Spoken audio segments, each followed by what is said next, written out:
If you like the show and you want to see more of what Jeff and I do, we have a bunch of other projects. For instance, you can watch me on the Star Wars show every Wednesday at youtube.com/Star Wars and check out my personal channel at youtube.com/acarboni. So go do that right now. Listen to the show and then go do that.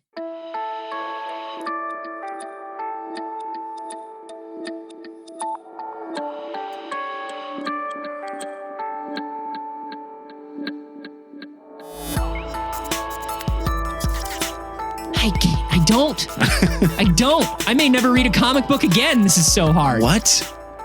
I know. It's tragic. It's very, very tragic. This is We Have Concerns. Hi, Jeff Cannata. Hi, Anthony Carboni. Hello, concerned citizens. You know, Anthony, as we wind down, We Have Concerns, just coasting into the finish line. Spoilers. We're ending We Have Concerns. You know what's going to happen, though? Months from now, we're still going to you'll get tweets and emails saying, hey, guys, I haven't got a new episode in a while. What's up? What's up? Why am I not getting episodes? Yeah, it'll be fun. I don't know. Listen to the last few. Yeah. Anyway. Find the clues. There's a full why we're doing it, why it's ending on our Patreon page. We also tweeted it out. Next episode will be our final episode. We're going to do something a little special with it. Don't worry. Everything is fine. The post will be linked. It will link the Everything post on is Patreon. fine. We're good. Fine. You're good. We're all good. All right. But we are winding down. One of the very first episodes, I would say the first thing we ever talked about that sort of led to this whole show was the Fermi Paradox. I had just read an article about it. I wanted to talk to you about it. We sat down, we turned on a recording device, and we talked about the Fermi Paradox, which sort of led us into even doing We Have Concerns in the first place. Which is mostly a bird-based podcast, but we started with the Fermi Paradox. Yeah, it sort of evolved into a bird thing. Yeah. We started... birds and octopuses. That's really all we talk about. Usually people evolve into more intellectual beings. No, not us. Throughout their life, but not us. Mm-mm. Well, some might say we did still. Some might say we were dumber than birds when we started. We've learned a lot from birds. We have. So let's talk a little bit about the Fermi Paradox again. Okay. Strangely appropriate. What's new? Still a paradox? Still a paradox, but I guess less so. Thanks for listening, everybody. Appropriately, there is a new article about a new study about the Fermi Paradox entitled Dissolving the Fermi Paradox. Now, if you're not familiar with the Fermi Paradox, listen to one of our first episodes. Yeah, the Fermi Paradox trilogy goes the Fermi Paradox, escape from the Fermi Paradox, and then dissolving the Fermi Paradox is the third one. It's a real tour de force. It is. It's so unexpected, the twists and turns, and you're not going to believe who dies. Fermi. Spoiler alert, Fermi dies. That's the paradox, is how do you do a whole series after Fermi dies? They just keep going. No, the Fermi Paradox is the idea that mathematically, based on how fucking big the universe is, it just doesn't make any damn sense that we're the only living intelligent beings in the universe. Right. It also doesn't make any sense that there's no evidence that there has ever been that observable to us. Intelligent creatures that have you son of a bitch, that have reached the civilization level like we have. So purely mathematically, using the Drake equation, it should be the case that we have after the duck that's on Drake's cakes. Is that what it is? I thought it was Nathan Drake. Oh, is that the duck's first name? Nathan, yes, the duck on cakes. I'd like to hear the story one day of how that duck became a chef. Yeah, man. And I hope nobody tells him about foie gras. What if he knows and he's into it? Oh, what if that's his kink? That's a fucked up Drake is what that is. Anyway, so basically the idea is it's weird. It's weird that we're the only intelligent civilization that we have heard of. Right. Right. There should be at least some remnants, some observable remnant of something. Sure. Right. And there ain't.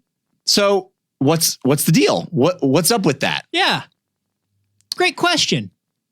What's up with that? What's up? And there's been a lot of theories about what's up with that.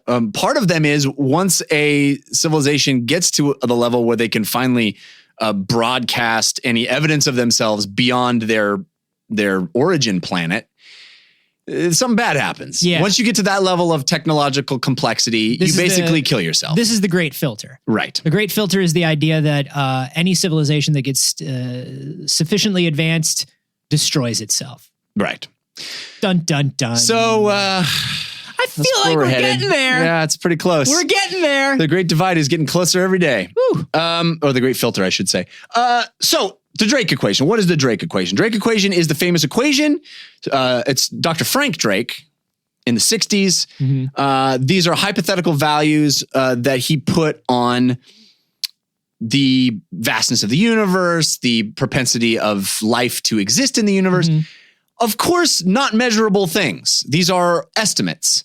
And this new study re-examines the Drake equation by not de-emphasizing the estimations. So basically the idea here is the Drake equation used a lot of estimates, used a lot of guesswork to get to some sort of fuzzy numbers, and then yada, yada, yada. Now we're using those numbers at the end of the equation as if they weren't guesswork, right? And over time, you would imagine that we would be able to do slightly better and more refined guesswork. Right. And so basically Drake in his own equation says, hey, I just want you guys to know these numbers are estimates. That's one of my favorite things about the Drake equation is it's just like, I just plugged in how big I thought the universe was. Yeah. And I thought, how probable it might be. It's probably pretty big. Yeah. And so I put in some big But then numbers. like 6 pages later when he says the result, he doesn't mention the fact that he used estimates. He's just like, boy, look at this result. Look at this number I got. Well, you're supposed to remember that he mentioned that up top, I think. Exactly. But a lot of people don't. And as that becomes built into the result-oriented description of what it is, we tend to forget that. So this new study. So what changes? What have we changed? Well, they build in a range of values. So they give you now a range of results from the Drake equation. So on one end of the spectrum, this is potentially likely. I want to talk about what some of these values are, what some of these variables are, right? Sure. Like it's like a total number of planets,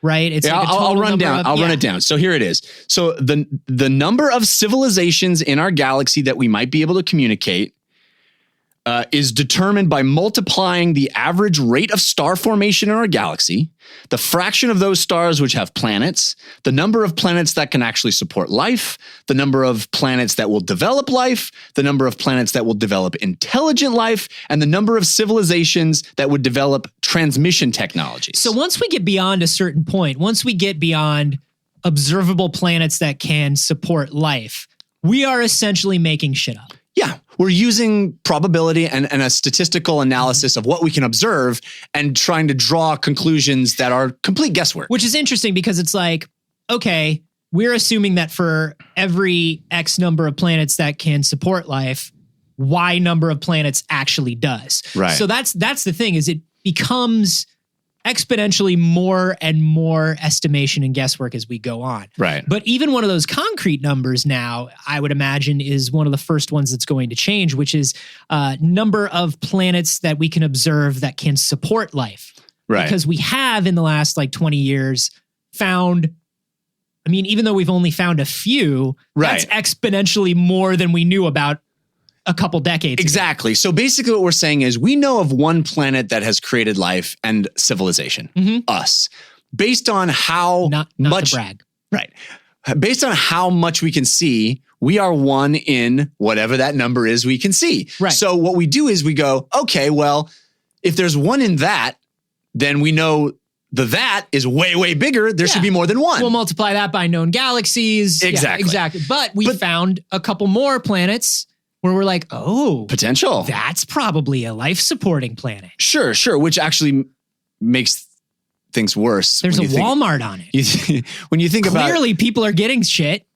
There must be life there. The ironic thing about all of this, by the way, just a side note real quick, is the more stuff we see that could potentially support life, the worse the ramifications are for us. Yeah. So this is the problem, right? Because because of that great filter. Right. We don't want to see planets that can support life right. that don't seem to have any life on We them. want to be super rare. Yeah. We don't want to be common. We want to be super rare because if we're not seeing people, then there's a problem. Yeah. Because because then we're also going, this is one of the other variables about the Drake equation that I'm really interested in is the age of the known universe, right? Yes. The age of these planets. Did we miss it? Did they die off already? Or is this like a Star Trek thing where it's like, let's observe and let them evolve on their own? Hopefully we're early. Maybe we're the first ones. Maybe we're one of the first. Yeah, That'd be great. Mathematically, we can't possibly be one of the first. Yeah. I mean, that's not true. We could be. I mean, maybe. All of this stuff is based on numbers that get into billions and billions and billions, right? Yes. So the odds of us being the only one and the odds of us being one of a million is like kind of not similar, but close. Here's the good news about this new study that using a range of numbers on one end of it, there's a much higher probability that we're alone in the universe.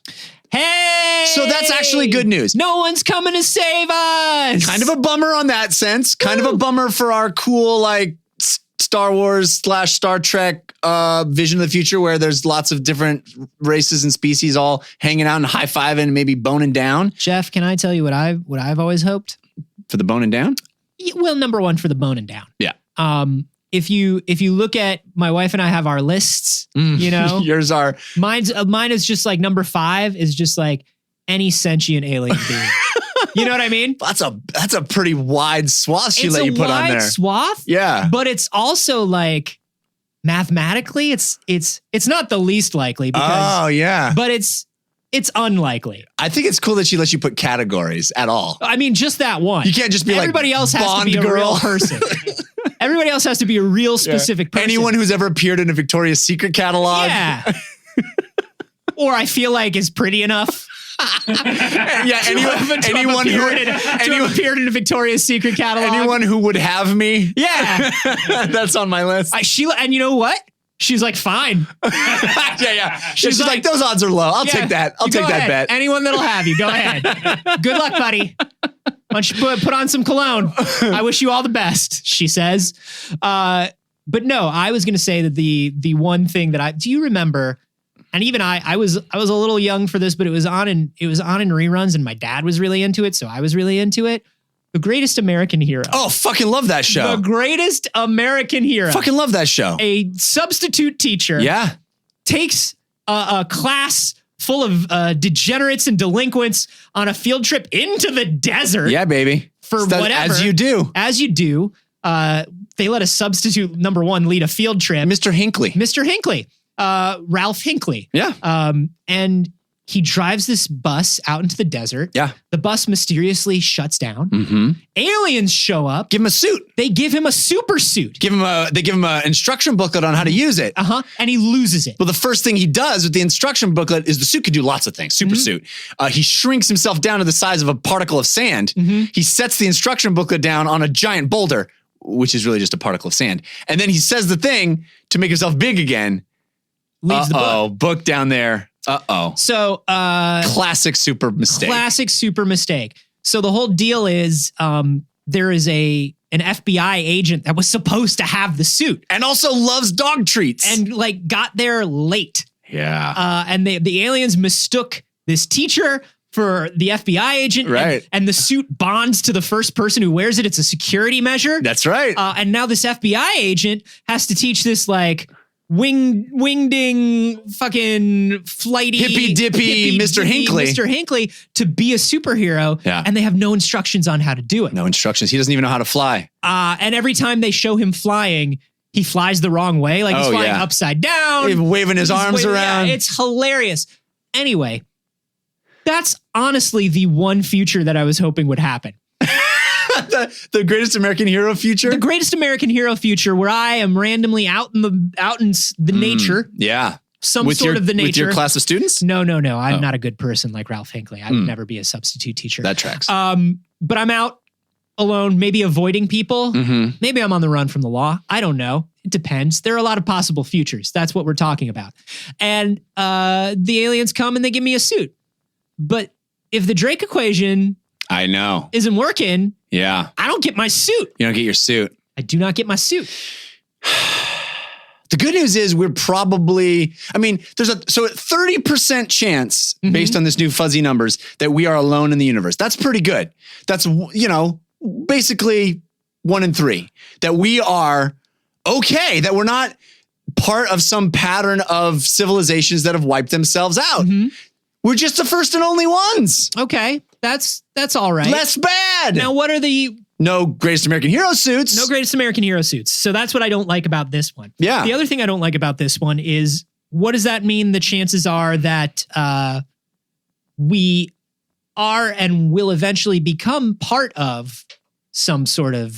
Oh, we're the suit makers. Mass Effect, Star Trek-y sort of future. Yeah. What are those percentages? What's the percentage that there are other intelligent planets out there? We just haven't seen them yet. They don't go into this. They only tell us the hopeful number. They don't tell us the scary, sad number. Why is alone the hopeful number? That's really weird to me. It says the mean number of civilizations in the galaxy may be fairly high, say 100, yet the probability that we are alone in the galaxy is 30%. So there may be 100 galactic civilizations. That's enough for a Mass Effect party. I like that. That is the best of all possible futures. I wish they gave us sort of a number on that. And then, of course, there's the other future. There's the Stephen Hawking sort of future where it's like, no. Don't meet these people. Yeah, they'll destroy us all. No. Yeah. Why? What do you think when an ant is crawling on your arm? You don't. You flick the ant. Right. We're the ant. We're the ant. We're the ant. That's the other thing. I think ultimately what you can say with all of this is when you look up into the sky, who could it be? Believe it or not, it's just me. Just me. Yeah. Rob, let's just end this episode by playing the entire theme song to The Greatest American Hero. It's one of the best ones. It's very good. And then follow it up with the theme to Taxi, because that's just like a good theme song. Good. And we can't get sued now because we're ending the show. Yeah. Come at me, Tony Danza. William Catt. Yeah. I'll take both of you on. You're both old. Angela. Mona. Samantha. Mona. We've gone off. Jonathan. Maybe they will come and destroy us and it will be for the best. Yeah. What do you think these odds are? Do you think the new theory that we are alone is a comforting one or one that makes you nervous? That's the paradox part of the Fermi Paradox for me is all my life, all I've wanted is for that moment where the aliens finally arrive. And the paradox is, that's bad news. That's bad news for us. Do you think maybe they have super suits? Let us know on Twitter. I'm at @Carboni. I'm at Jeff Canada. And you can hashtag those Greatest American Hero. Yeah. Believe it or not, it's just me.